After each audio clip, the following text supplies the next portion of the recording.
Okay, congratulations muna kay Nicolas Torre.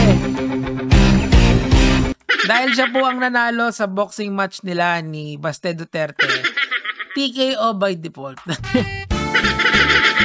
Hindi dumating si Basti Kaso si Baste, may mga bago siyang kondisyon. Panoorin nyo na lang yung huling video ko about dito para malaman yon. Pero basically, gusto niyang ipamove sa Tuesday. After ng sona ng Pangulo. Talaga naman. Anyway, panoorin natin kung paano nanalo si Nicolas Torre.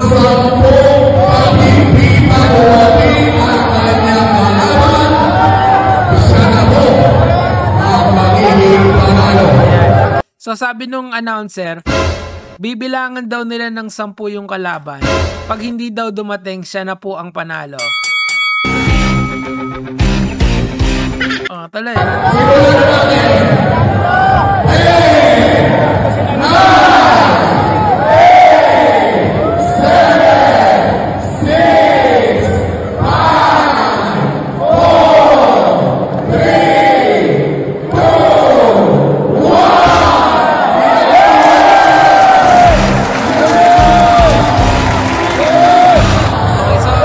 Yan po yung nangyari kanina, panalo na po si General Nicolas Torre. Pero ang gusto ko po sanang pag-usapan dito, yung very pressing issue na mga binabato ng mga Duterte. Kung natatandaan nyo po, nung maisog rally ng 2024, sinabi nung matandang Duterte, yung tatay ni Baste, na kailangan daw magpa-drug testing ni Pangulong Marcos, which is hindi naman kailangan talaga. Kasi kung babalikan nyo yung simula ng eleksyon, nung 2022, si President Marcos ay nagpa-drug test na.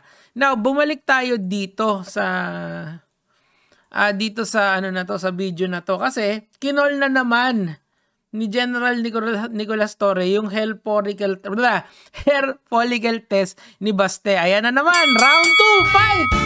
Ay, hindi, mali. O, pakinggan na natin, let's go. Well, unang-una, kaming dalawa lang naman involved dito. Kung hair follicle test sa aming dalawa, ay anytime, anywhere, pwedeng-pwede na mag-hair follicle test kami. So, yan din yung sinasabi ko. By the way, mahal yung hair follicle test na yan, ha? I believe nasa 12 to 15,000 pesos yan. Hindi yan mura, ha? Pero ang point ko nga dito, sila kasi yung naglalaban. Bakit kasi kailangan pang 18,200 na government official ang lahat magpa-drug test? Mali naman yun, di ba? Mali yun! O, tuloy natin. General, in the event na maghamon po siya uli at dalhin sa ibang araw, may panahon pa ho ba si General Torre para tayo tanggapin? Nakita niyo naman, napakalaki naman ng ating effort at pagod na inilagay dito. At I don't think na he is worth responding to at this point in time. Correct. Alam niyo kung bakit nag-agree ako dyan. Kasi nga, merong yung unang sagot ni Baste, ang pinakatama doon, 'di ba? Unang sagot niya is magpa-drug test lahat, hindi i-reschedule yung laban. Kung ang naunang sagot niya, i-reschedule natin, alis kami ng pamilya ko papunta ng Singapore. Di goods na sana, 'di ba? So, pag naghamon pa ulit ng isa pa si Baste, wala na siyang karapatan kasi by default talo na siya. Yeah! Teka lang. Wala nang round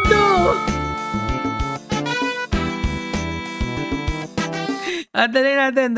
Parang hayaan mo na natin siya sa kanyang mundo. Hindi na ako tatanggapin kung imumove niya sa ibang araw. Sabihin niyo lang at tingnan natin kung anong isasagot natin yan. Pero I don't think really that there's still logic in anything that he say anymore. Oo nga. Kasi nga, na lang nahalata kasi na puro salita na lang, di ba? Pag puro salita, nung pinalagan, iyak, di ba? Suntukan tayo, sige. Hair follicle tayo, sige. Tapos magbibigay ng imposibleng mga kondisyon, mga lods. Pero bandang dulo nitong content na to, hintayin nyo lang, meron akong pasabog sa inyo na mapapaisip kayo, sigurado ka ba sa gusto mo, Baste? Tuloy natin. Parang yun nga ang credibility kasi parang, di ba, maloko mo ako ng isang beses, shame on you. Pag niloko mo ko ng 2 beses, shame on me. Correct. At kaya nga nagtataka ako anong klase yung mga supporters meron siya na mga tanga. Para dun sa mga kapatid nating DDS, hindi pa huli ang lahat. Hindi pa po huli ang lahat. Nandyan pa po marami pa pong maayos na politiko na pwede niyong suportahan. Ay, hindi ko alam kung tatakbo si General Torre bilang isang kongresista or senador next election cycle. Pero sana kung may susuportahan kayo, yung may isang salita. Di ba sabi nga ni Andrew E., bagong Pilipinas, bagong muka. May paninindigan, may isang salita. Kaibigan ko, siya si Nicolas Torre. Sito kayo, tuloy natin. Alam nilang nanluloko lang yung tao, nagpapaloko na rin lang sila. Tuwang-tuwa naman silang niluloko sila. So, hindi naman tayo obra doon. Hindi tayo kasali sa mga tao na pwede niya lokohin all the time. So, General, safe to say na ito. So, tinawag niya in so many words na manloloko si Baste. Huwag na, manloloko ba? Yan ang tinatawag na double black eye. Tuloy. Ano po yung muling pagtanggap niyo sa amin niya? I think so. Yeah, marami akong ibang trabaho. And Correct. And bukas kasi SONA, mga lods. And hindi na kailangan patulan niyang si Baste. Kasi talo na eh. Kumbaga, bawi na lang next life or kapag hindi na busy ang mga tao. Now, let's go here. So, may papabasa lang ako sa inyo mga lods bago tayo maghiwa-hiwalay para sa susunod na topic natin. Ito, mandatory drug test in government offices after firing 37 workers. Now, pinublish po itong balita na to ng makikita nyo naman June 4, 2024. Last year pa to. Ngayon, saan to? Saan tong syudad nangyari tong 37 workers ay nahanapan ng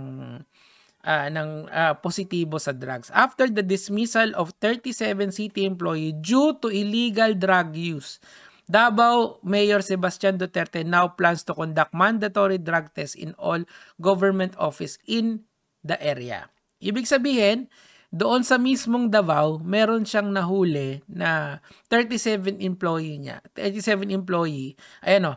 The 37 employee identified from the Davao City Public Safety and Security Office, PSSO, who tested positive during the random drug test on May 3 and May 13 on Alamedras will undergo rehabilitation. So alam mo Baste, bago mo i-call out ang mga tao na mag-drug test sila, siguro sa bakuran mo muna ikaw mag-focus, di ba?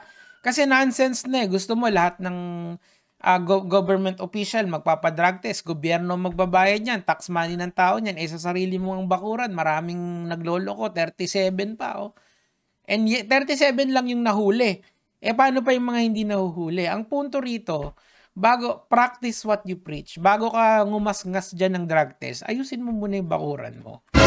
Tsaka na yung suntukan. Congratulations kay Nicolas Torre. Yun lang naman po yung sa akin for today. Gaya